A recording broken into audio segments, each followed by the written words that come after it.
Dzień dobry, nazywam się Mariusz Jastrząb. Chciałem Państwa zaprosić do obejrzenia pierwszej części wystawy stałej Muzeum Polin. To jest ta część, która opowiada o czasach najdawniejszych i jest zatytułowana Pierwsze spotkania. Chciałem opowiedzieć właśnie o tym, jak w średniowieczu dochodziło do tych pierwszych spotkań pomiędzy Żydami a Polakami, jak doszło do tego, że Żydzi znaleźli się, zamieszkali na ziemiach polskich i czym się tu zajmowali. Byli kupcami, byli bankierami, byli dyplomatami i o tych ich rolach troszkę chciałbym Państwu opowiedzieć.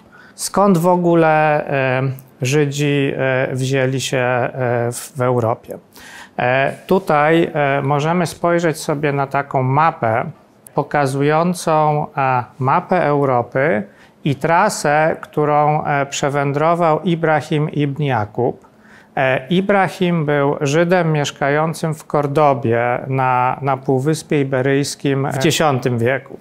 Skąd w X wieku na Półwyspie Iberyjskim w Kordobie znaleźli się Żydzi? No więc w starożytności Żydzi mieli swoje własne państwo. To państwo zostało podbite przez Rzymian, Żydzi zostali wygnani i rozproszyli się po całej Europie i obszarach położonych nad Morzem Śródziemnym.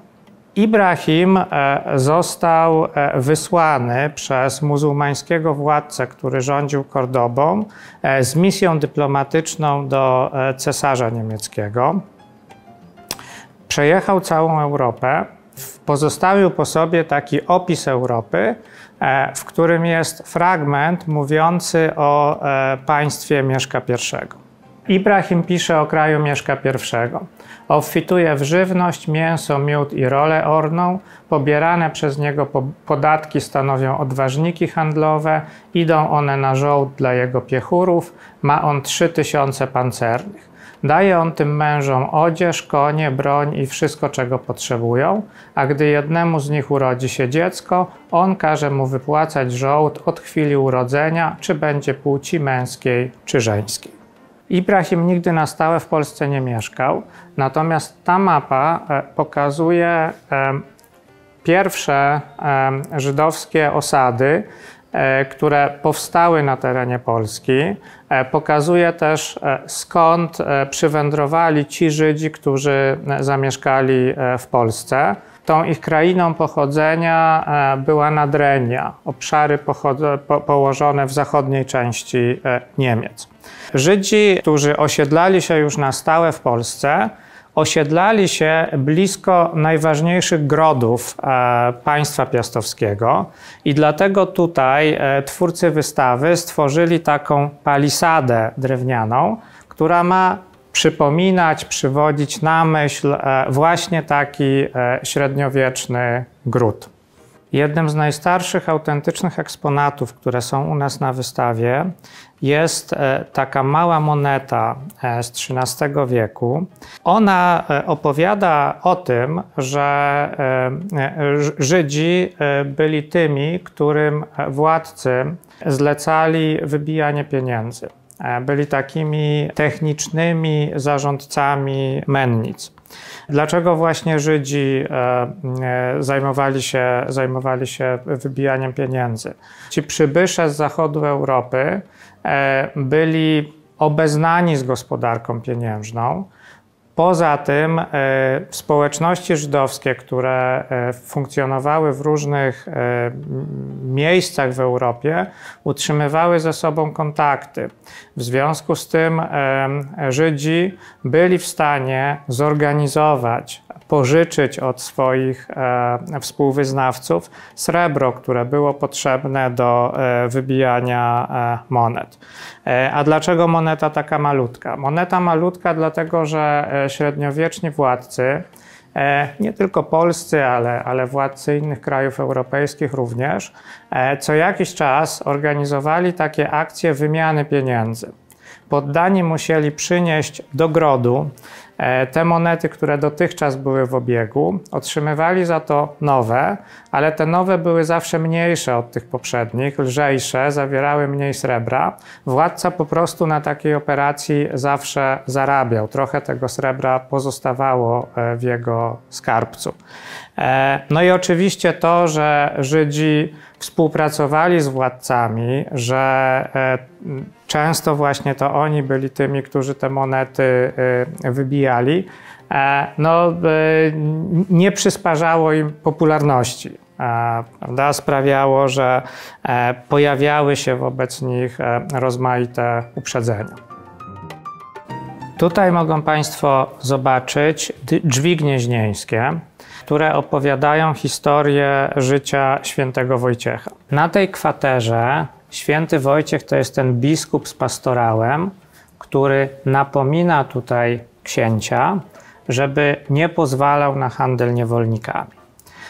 Za świętym Wojciechem stoi dwóch ludzi, którzy mają na głowie takie charakterystyczne czapki. To są właśnie Żydzi i oni na powrozie, na jakimś sznurze trzymają dwóch związanych niewolników. Niewolnictwo i handel niewolnikami kojarzy nam się zwykle ze starożytnością, ale on istniał również w średniowieczu. Nasza część Europy, Europa Środkowo-Wschodnia, była wtedy stosunkowo słabo rozwinięta gospodarczo. W związku z tym kupcy, którzy tutaj docierali, wśród nich byli również kupcy żydowscy, mieli tutaj niewielkie szanse kupić jakieś dobra przetworzone, które byłyby atrakcyjne dla odbiorców, przede wszystkim na tych obszarach, które były wtedy pod władzą arabską, bo te obszary były po prostu bogatsze, lepiej rozwinięte gospodarczo.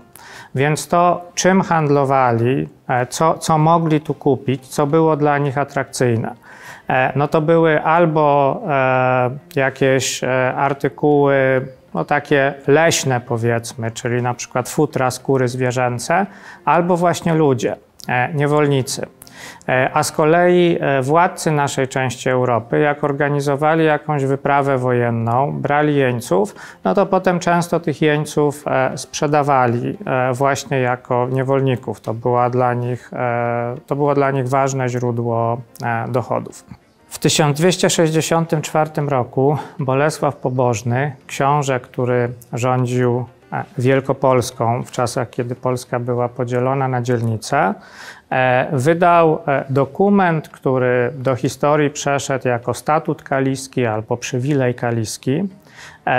To był taki pierwszy dokument, który regulował położenie prawne Żydów mieszkających w Polsce. Specjaliści od średniowiecznych dokumentów wyobrażają sobie, że ten dokument mógł wyglądać tak, jak to jest pokazane tutaj na tym ekranie.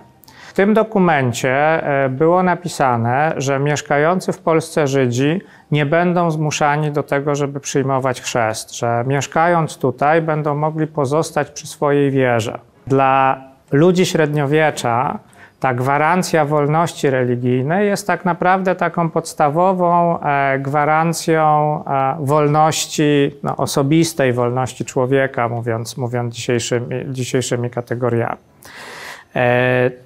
Ten dokument mówił też o tym, że Żydzi będą się mogli swobodnie zajmować handlem i że będą mieli prawo do udzielania oprocentowanych pożyczek, do pożyczania pieniędzy na procent. W związku z tym to jest taki dokument, który mówi o tym, dlaczego władcy naszej części Europy chcieli, żeby Żydzi się tutaj osiedlali. To była tak naprawdę decyzja ekonomiczna. Chodziło o sprowadzenie tutaj ludzi, którzy pobudzą rozwój gospodarczy. Ten okres, kiedy Polska jest podzielona na dzielnice, to jest taki czas, kiedy każdy książę rządzi stosunkowo niewielkim terytorium. No i musi to terytorium jakoś zagospodarować, musi zadbać o rozwój gospodarczy, no po to, żeby uzyskać dochody, które mu pozwolą na utrzymanie swojego dworu, na utrzymanie swojej drużyny. Według wydawanych w średniowieczu regulacji prawnych, takich jak Statut Kaliski, Żydzi mogli zajmować się handlem, mogli zajmować się operacjami pożyczkowymi, ale nie wolno im było posiadać ziemi. Osiedlali się w miastach i tutaj na tej ścianie mogą Państwo zobaczyć malowidła pokazujące średniowieczne miasta, w których osiedlali się Żydzi. To są oczywiście malowidła współczesne, chociaż inspirowane sztuką średniowieczną. A tutaj widzimy takich dwóch panów, którzy siedzą przy jakiejś ławie i zajmują się jakimiś operacjami pieniężnymi, wymieniają pieniądze pewnie. Mówiłem o tym, że Żydom wolno było prowadzić działalność bankową. Najstarsze banki to są właśnie takie ławy, które rozstawiano gdzieś tam na rynku miejskim, przy których siedzieli właśnie ludzie, którzy udzielali pożyczek albo trudnili się wymianą pieniędzy. To zajmowanie się wymianą pieniężną znowu było takim rodzajem działalności, który ściągał na Żydów uprzedzenia. Średniowieczny Kościół uważał, to nauczanie Kościoła się trochę zmieniało, ale generalnie rzecz biorąc można powiedzieć, że średniowieczny Kościół traktował te operacje pożyczkowe, operacje pieniężne bardzo podejrzliwie. Uważał, że pożyczanie pieniędzy na procent, domaganie się, żeby dłużnik oddał więcej niż pożyczył, jest grzechem. Chrześcijanom teoretycznie nie wolno było tego robić. W praktyce oczywiście też się tym zajmowali i w praktyce było tak, że ponieważ gospodarka potrzebowała kredytu, to tych pożyczek udzielano, wypłacano za nie odsetki.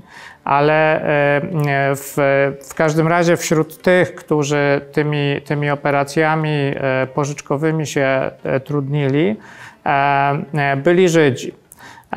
No i to doprowadziło do takiego skojarzenia Żydów z lichwą, z takim pożyczaniem na bardzo wysoki procent, z wykorzystywaniem jakiegoś przymusowego położenia swoich wierzycieli. W rzeczywistości ci żydowscy bankierzy średniowieczni zachowywali się dokładnie tak jak bankierzy chrześcijańscy, no ale w takich mało chlubnych rolach zwykle nie widzi się członków tej grupy, z którą człowiek się sam utożsamia, natomiast bardzo chętnie się widzi, bardzo mocno się w takich rolach rzucają ci, którzy są traktowani jako obcy. Pod koniec średniowiecza, czy na początku epoki nowożytnej, w Polsce mieszka między 5 a 30 tysięcy Żydów. Historycy kłócą się, ilu ich było, bo wtedy nikt ludzi dokładnie nie liczył, no ale w każdym razie wiadomo, że ta społeczność jest jeszcze bardzo mała. Oni mieszkają w około 100 miejscowościach, które są pokazane tutaj na tej mapie za mną. Następna część wystawy opowiada już o czasach, kiedy ta społeczność żydowska w Polsce bardzo szybko rosła, kiedy przybywały na teren Rzeczpospolitej nowe grupy żydowskich imigrantów. A tutaj opowiedzieliśmy o pierwszych 500 latach tak naprawdę, podczas których Żydzi na terenie Polski mieszkali. To, co Państwu pokazałem, to jest tylko niewielka część tego, co się znajduje w tej części naszej wystawy, a z kolei ta część jest tylko jedną z 8 części wystawy stałej. Więc mam nadzieję, że wtedy, kiedy już będzie można, kiedy skończy się ten czas, kiedy nie można wychodzić z domu, no to Państwo po prostu do nas przyjdą i zobaczą tę wystawę już osobiście.